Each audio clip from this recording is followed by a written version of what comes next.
Hello friends, welcome to the DM classes. My name is Umang Dubey और मैं आज आपको समझाऊंगा ओम्स लॉ। ये साइंस का बहुत ही इम्पोर्टेंट टॉपिक है और कई बार बच्चों को समझने में से प्रॉब्लम होती है। तो देखिए, ओम्स लॉ, ओम्स एक साइंटिस्ट का नाम है। आप जानते हैं कि कंडक्टर्स इलेक्ट्रिसिटी को कंडक्ट करवा पाते हैं। उन्होंने बोला, if the physical condition of any conductor such that if the physical condition of any conductor stress, strain, temperature, pressure remains unchanged, that means कि अगर किसी कंडक्टर की फिजिकल कंडीशंस चेंज नहीं हो रही हैं, फॉर एग्जांपल स्ट्रेस नहीं लग रहा उनमें, स्ट्रेस मतलब या तो हम उसको खींच नहीं रहे हैं या उस पर कोई फोर्स नहीं लगा रहे हैं, किसी मशीन में नहीं रखे हैं, स्ट्रेन उसमें कोई खिंचाव नहीं हो रहा है, टेम्परेचर उसका हम टेम्परेचर में कोई वेरिएशन नहीं कर रहे हैं या हीट नहीं कर रहे हैं या कोल्ड नहीं कर रहे हैं उसको, प्रेशर उस पर कोई प्रेशर नहीं लग रहा है। इस कंडीशन में उसने क्या कहा कि अगर ये कंडीशन कंडक्टर की चेंज नहीं हो रही है, remains unchanged, then the electric potential applied, जो इलेक्ट्रिक पोटेंशियल आप कंडक्टर को दे रहे हो उसके एंड्स पे, वो डायरेक्टली प्रोपोर्शनल होता है इलेक्ट्रिक करंट के। समझ में आया? ओम्स लॉ बोलता है कि अगर किसी कंडक्टर की फिजिकल कंडीशन में कोई बदलाव ना आए तो इलेक्ट्रिक पोटेंशियल इलेक्ट्रिक करंट के डायरेक्टली प्रोपोर्शनल होता है। डायरेक्टली प्रोपोर्शनल मतलब अगर हम पोटेंशियल इंक्रीज करेंगे तो करंट इंक्रीज होगा, अगर हम पोटेंशियल डिक्रीज करेंगे करंट डिक्रीज होगा। Electric potential is proportional to electric current. और यहाँ पे इलेक्ट्रिक पोटेंशियल आपका शो होता है V से और करंट को हम शो करते हैं I से। तो अगर हम इसको मैथमेटिकल फॉर्म में लिखें तो V is directly proportional to I। और जब भी हम डायरेक्टली प्रोपोर्शनल को रिमूव करेंगे तो एक कांस्टेंट हमेशा लगाना पड़ता है। जब भी आप किसी डायरेक्टली प्रोपोर्शनल को रिमूव करेंगे तो एक कांस्टेंट लगाएंगे जिसको हम बोलते हैं R। और यहाँ पे R क्या कहलाएगा? हम R को बोलेंगे रेजिस्टेंस ऑफ कंडक्टर। यहाँ पे R आपका होगा रेजिस्टेंस ऑफ कंडक्टर। अब आप रेजिस्टेंस का मतलब समझिए। रेजिस्टेंस का मतलब होता है प्रतिरोध। अगर हम हिंदी में इसको बोले तो प्रतिरोध, जो किसी को रोके।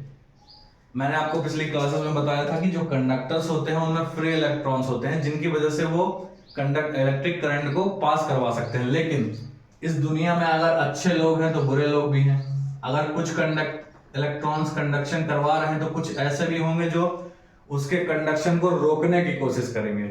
यही इलेक्ट्रॉन्स जो इलेक्ट्रिक कंडक्शन को कंडक्टर में रोकने की कोशिश करते हैं उसको रेजिस्टेंस बोला जाता है। समझ में आया आपके? उसको क्या बोला जाता है? रेजिस्टेंस। और जो कि यहाँ पे क्या है आपका कांस्टेंट भी है। तो अगर हम आगे चलें तो V is proportional to I, आपने देखा।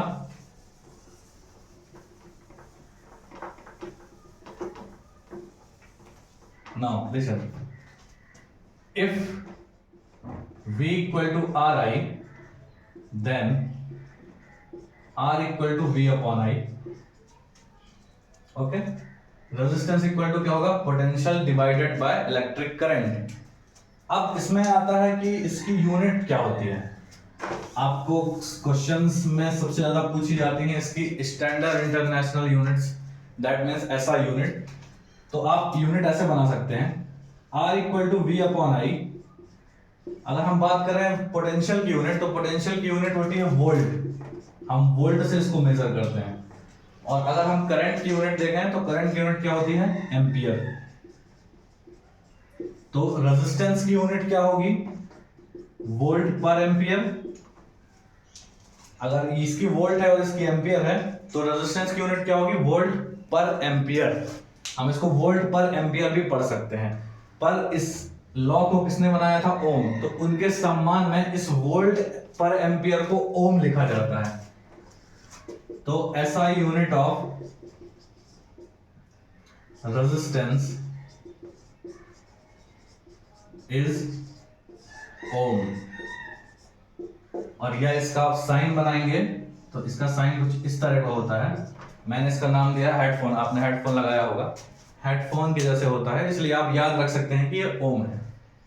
तो आपका ओम्स लॉ तीन चीजें डिफाइन करता है। पहला तो आपका पोटेंशियल, दूसरा इलेक्ट्रिक करंट और तीसरा उसका रेजिस्टेंस। मतलब आप ये भी कह सकते हैं कि ओम्स लॉ जो है it is the relation between electric potential, electric current and resistance of a conductor if their physical condition is not change. Understand? तो ये आपका ओम्स लॉ का टॉपिक है। आई होप कि आपको समझ में आया होगा, और अगर आपको कोई डाउट है या आपको कोई चीज समझ में नहीं आई है तो आप मुझे कमेंट करके बता सकते हैं, मैं उस चीज का रिप्लाई जरूर दूंगा। Thank you guys and thank you so much.